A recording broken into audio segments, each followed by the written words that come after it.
বাংলাদেশ দেখিয়ে দিল, সৌম্য সরকার ও সাইফ হাসান দেখিয়ে দিলেন। মিরপুর শেরেবাংলা জাতীয় স্টেডিয়ামের কালো মাটির উইকেটও দেখিয়ে দিল। আর এই সবকিছুর যোগফল হচ্ছে ওয়েস্ট ইন্ডিজের বিপক্ষে ওয়ানডে সিরিজের থার্ড যে ম্যাচ, যেটা সিরিজ নির্ধারণী, সেইখানটাতে বাংলাদেশের 179 রানের বিশাল ব্যবধানে জয়। রানের হিসেবে ওয়ানডেতে যেটা আমাদের দ্বিতীয় বৃহত্তম। প্রথম দুইটা ম্যাচ আমরা যেভাবে খেলেছি, যে অবস্থাতে খেলেছি, সেই জায়গা থেকে স্পেশালি সেকেন্ড ম্যাচে আমাদের ওই পরাজয়টা, স্পেশালি সুপার ওভারে গিয়ে আমাদের পরাজয়টা, তারপরে থার্ড ম্যাচে যে বাংলাদেশ বাউন্স ব্যাক করলো, এইরকম একটা বিধ্বংসী বিস্ফোরক জয় পেল, সেটা শুধুমাত্র 2027 বিশ্বকাপে বাংলাদেশের ডিরেক্ট কোয়ালিফিকেশনের সম্ভাবনা আর একটু উজ্জ্বল করেনি, বরং টিম হিসাবে এই বাংলাদেশ দলকে, মেহেদী হাসান মিরাজের বাংলাদেশ দলকে অনেক বেশি আত্মবিশ্বাস দেবে নিঃসন্দেহে। সর্বশেষ 4টি ওয়ানডে সিরিজ বাংলাদেশ হেরেছে, সেইখান থেকে যখন আমরা এরকম একটা সিরিজ জিতবো সেকেন্ড ম্যাচে সুপার ওভারে হেরে যাওয়ার পরে, তখন বাংলাদেশ টিমকে অবশ্যই ক্রেডিট দিতে হবে, হিউজ ক্রেডিট দিতে হবে। এবং সেইখানটাতে বাংলাদেশের এই এত বড় ব্যবধানের জয়ে আসলে টার্নিং পয়েন্ট কোন জায়গাটাতে রয়েছে, সেইখানটাতেও ক্রেডিট দিতে হবে। দেখেন, দুইটা ভাগ করেন, স্পষ্ট ভাগ করেন। ধরেন বাংলাদেশের ইনিংসের প্রথম 25 ওভার, পরের 25 ওভার। প্রথম 25 ওভারে বাংলাদেশ বিনা উইকেটে 176 রান আমরা তুলে ফেলেছি। পরের 25 ওভারে আমরা 10 উইকেট নিয়ে ঢোকা সত্ত্বেও 8 উইকেট হারিয়ে মাত্র 120 রান যোগ করতে পেরেছি। আর ওয়েস্ট ইন্ডিজ তাদের পুরো ইনিংসে 30.1 ওভারে তারা 117 রান করে অল আউট হয়ে গিয়েছে। এখন বাংলাদেশের ব্যাটিং ইনিংস থেকে প্রথম 25 ওভার আপনি সরিয়ে ফেলেন, মানে আপনি বলতেই পারেন যে সরাবো কেন, সেটা তো অন্য আলোচনা, কিন্তু আমি বলছি যে জাস্ট শুধু ওই 25 ওভারটা বাদ দেন, তাহলে বাংলাদেশের ব্যাটিং ইনিংসের যে সেকেন্ড 25 ওভার এবং ওয়েস্ট ইন্ডিজের পুরো ব্যাটিং ইনিংস, বাংলাদেশ ওই 25 ওভারে 120 রান করেছে 8 উইকেটে, ওয়েস্ট ইন্ডিজ 30.1 ওভারে 117 রান করে অল আউট হয়ে গিয়েছে। অর্থাৎ এইখানে 55.1 ওভারে এই অংশটাতে খেলার, সেইখানটাতে কিন্তু 137 রান হয়েছে। ওভার প্রতি কিন্তু সেই 4.25 রান করেই আসলে হয়েছে। এবং সেই উইকেটটা, এই রানটা যখন আপনি দেখবেন, এরকম উইকেট হারানো যখন আপনি দেখবেন, তখন এটা আপনি অনেক বেশি প্রথম দুইটা ওয়ানডের সঙ্গে আপনি ওই জায়গাটাতে রিলেট করতে পারবেন। কিন্তু এর আগে যেটা হয়েছে সেটাকে রিলেট করা যায় না। সৌম্য সরকার এবং সাইফ হাসান যেটা করেছেন সেইটাকে রিলেট করা যায় না। এই ব্যাটসম্যানদের জন্য বদ্ধভূমি, এইটা বোলারদের জন্য স্বর্গভূমি। প্রথম দুইটা ওয়ানডেতে আমরা সেটা দেখেছি। স্পিনাররা এই জায়গাটা থেকে কিরকম পারচেস পেয়েছেন। ওয়েস্ট ইন্ডিজ তো তাদের ওই যে এক ইনিংসে 50 ওভারই স্পিনার দিয়ে করিয়ে রেকর্ডটাই করে ফেলেছিল। ফলে দুটো দলে আজকের ম্যাচে যে অভিন্ন একাদশ নিয়ে খেলতে নেমেছে, সেটাতে খুব একটা সারপ্রাইজিং কোনো এলিমেন্ট ছিল না। পাশাপাশি আপনাকে এটা বলতেই হবে যে সাইফ এবং সৌম্য যে ব্যাটিং করেছেন সেইটাতে সারপ্রাইজিং অনেক এলিমেন্ট ছিল। তারা অ্যাটাকিং ক্রিকেট খেলেছেন এবং সেটার ফলটা তারা তুলে নিয়েছেন। এবং ওয়েস্ট ইন্ডিজ তাদের ওই ওপেনিং পার্টনারশিপ ইনিংসের প্রথম হাফে 25 ওভার পর্যন্ত তারা আসলে ভাঙতেই পারেনি। হ্যাঁ, হাফ চান্স কিছু তাদের এসেছিল, যেমন সাইফ হাসানের বিপক্ষে একবার একটা এলবিডব্লিউ দেওয়া হয়েছিল, তখন তিনি 28 রানে ছিলেন। তিনি ওটা রিভিউ নেওয়ার পর দেখা গেছে যে ব্যাটে একটা ফেইন টাচ হয়েছে, তিনি ওই জায়গাটাতে বেঁচে গেছেন। 40 রানের সময় তার একটা টাফ চান্স ছিল, সেটা ওয়েস্ট ইন্ডিজ ধরতে পারেনি। সৌম্য সরকারের 34 রানের সময় একটা টাফ চান্স ছিল, সেটা ধরতে পারেনি ওয়েস্ট ইন্ডিজ। অবশ্য তাদের পুরো ইনিংস এই 5টা-6টা ক্যাচ ইনফ্যাক্ট হচ্ছে গিয়ে তারা ফেলে দিয়েছে। সেটা শান্ত, মিরাজ, হৃদয়, সবার ক্যাচই মোটামুটি তারা আসলে ওই জায়গাটাতে একের পর এক ক্যাচ তারা ফেলেছে। কিন্তু ওই যে ওপেনিং পার্টনারশিপটা সৌম্য সরকার এবং সাইফ হাসানের, সেই ওপেনিং পার্টনারশিপটা প্রথম পাওয়ার প্লে 10 ওভার, সেইটা পেরিয়ে 20 ওভার, সেইটা পেরিয়ে 25 ওভার, 176 রানে তারা যে পার্টনারশিপটা গড়ে ফেললো, ওই জায়গাটাতে কিন্তু ম্যাচে বাংলাদেশ অনেকখানি এগিয়ে গিয়েছে। আনফরচুনেটলি এইখানটাতে সাইফ হাসান এবং সৌম্য সরকার দুজনের কেউ সেঞ্চুরিটা পাননি। দুজনই প্রবাবলি সেঞ্চুরিটা আসলে ডিজার্ভ করতেন।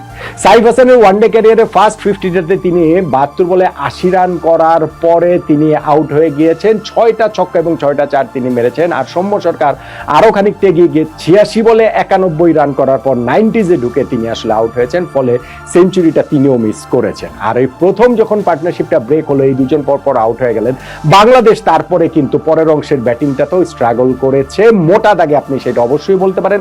তাওহিদ হৃদয় তিনি 28 রান করতে 44 বল খেলেছেন। এবং আমি দেখছিলাম যে দর্শকরা ওই সময় যখন হৃদয় আউট হয়ে গেলেন, দর্শকরা আর কি উল্লাস ধ্বনি করছে তারা এর আগে সাইফ এবং সৌম্যের যেমন স্ট্রোক পেয়ে দেখে তারা অভ্যস্ত, সেইখান থেকে হৃদয়ের ওই ব্যাটিংটা তাদের জন্য দৃষ্টিপীড়াদায়ক ছিল।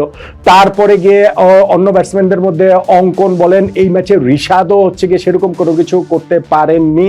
এবং হচ্ছে গিয়ে হৃদয়ের কথা আমি বললাম, শান্ত 44 রানের একটা ইনিংস খেলেছেন 55 বলে, এবং তারপরে তিনি আলী কাতানাজের একটা অবিশ্বাস্য ক্যাচের শিকার হয়ে তিনি আসলে আউট হয়ে গিয়েছেন।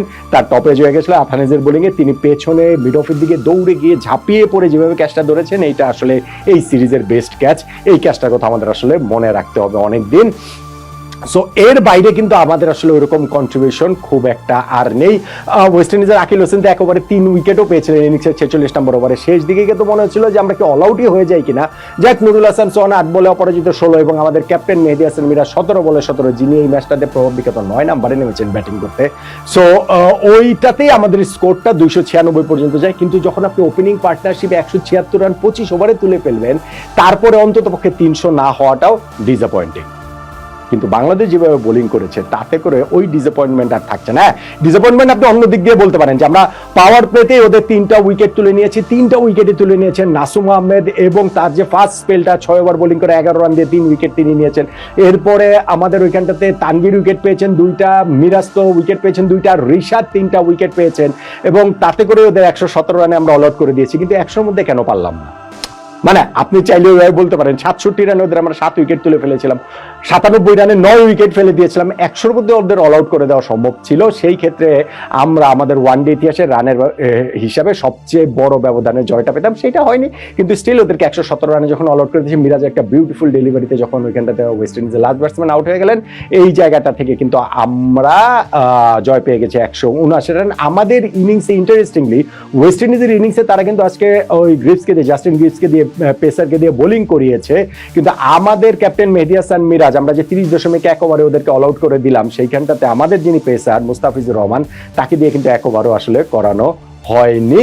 তাহলে এই যে ম্যাচটা যে জিতলাম, যেটা বাংলাদেশের কনটেক্সটে গুরুত্বপূর্ণ, 2027 বিশ্বকাপের কথা আমি বলছিলাম যে এই ম্যাচ জয়, সিরিজ জয়ের মাধ্যমে এখন কিন্তু আমরা র্যাঙ্কিং এ 10-এই রয়ে গেলাম, ওয়েস্ট ইন্ডিজ 9-এই রয়ে গেল, কিন্তু আমাদের রেটিং এর পয়েন্টের ব্যবধানটা কিন্তু একটু কমে এসেছে। আমাদের রেটিং এখন 76, ওয়েস্ট ইন্ডিজের 79, অর্থাৎ মাত্র 3 রেটিং পয়েন্টের ব্যবধান।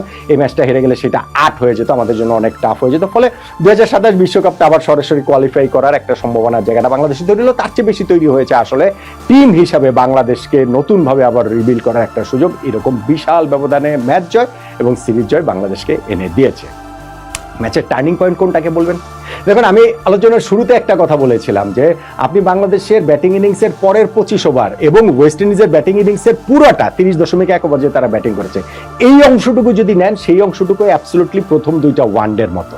ডিফারেন্সটা কোন জায়গায়, পার্থক্যটা কোথায়? পার্থক্য হচ্ছে গিয়ে আমাদের ব্যাটিং ইনিংসের প্রথম 25 ওভার, যেই জায়গাটাতে আমাদের 2 ওপেনার 176 রানের পার্টনারশিপ তুলে ফেলেছে, এবং সেইটাই আমার কাছে মনে হয় এই ম্যাচ জয়ের বাংলাদেশের টার্নিং পয়েন্ট। আমাদের ওপেনিং পার্টনারশিপ, হ্যাঁ, আমাদের যে টাফ চান্স তারা মানে ওয়েস্ট ইন্ডিয়ান ফিল্ডাররা মিস করেছে, আউট দিয়ে দিয়েছিল সাইফকে, সেটাকে রিভিউ নিয়ে সাইফ বেঁচে গেছেন, এগুলো কিছু তো রয়েছে, কিন্তু মোটা দাগে ওই ওপেনিং পার্টনারশিপটাই আসলে এই ম্যাচটাতে ডিফারেন্সটা মেক করে দিয়েছে, এবং যেই কারণে আমরা এই ম্যাচটা জিততে পেরেছি। আমাদের সিরিজ জয়টা নিশ্চিত হয়েছে। বাংলাদেশের সাইফ হাসান ও সৌম্য সরকারের 176 রানের যে ওপেনিং পার্টনারশিপ, যেটা বাংলাদেশের ক্রিকেট হিস্ট্রিতে ওয়ানডেতে দ্বিতীয় বৃহত্তম সর্বোচ্চ আসলে ওপেনিং পার্টনারশিপ, ওইটাকেই তাই বাংলাদেশের এই ম্যাচ জয়ের এবং সিরিজ জয়ের টার্নিং পয়েন্ট বলে মনে হচ্ছে।